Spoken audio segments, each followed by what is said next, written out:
Magandang umaga po. Our gospel for today is from Luke chapter 24 verses 1 to 4, where the poor widow gave all her 2 coins to the temple, and this was praised by our Lord. Paano nga ba nangyari na ang pagbibigay ng napakaliit na halaga ay mas kinalugdan pa ng ating Panginoon?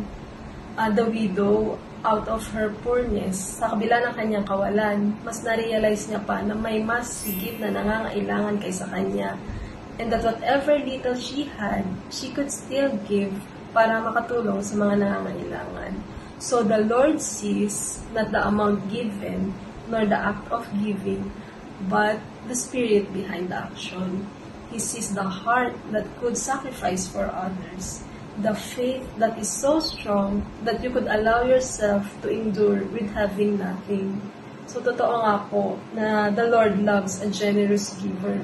For generosity is a clear reflection of love, love for others, and love for God. It is an expression of our gratitude for all the blessings that He has given us.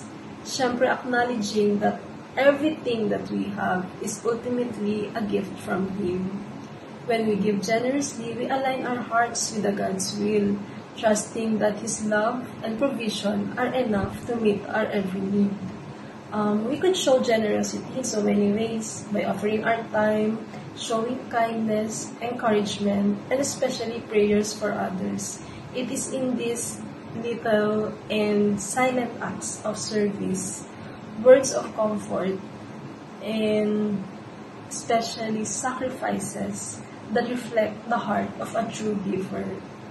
Sa panahon ngayon na everyone is busy accumulating wealth, fame, or even power, may this wisdom of the poor widow, being a generous giver, reminds us that it is in giving that we are most like Christ, and it is in generosity that our souls will find the deepest fulfillment.